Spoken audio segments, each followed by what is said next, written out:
name is Atasamanda. And my name is Evelyn Seo. We come from Banani International School, which is located in Zambia.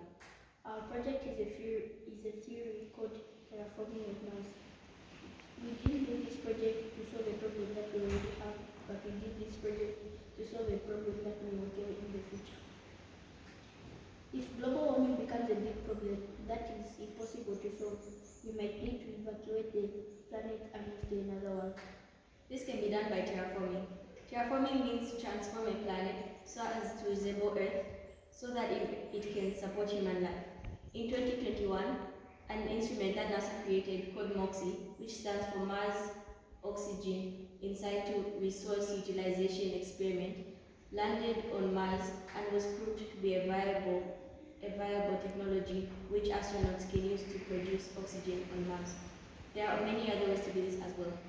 To protect us from the radiation, we found out that we can use tungsten-filled polymers, which are non-toxic, recyclable, and environmentally friendly.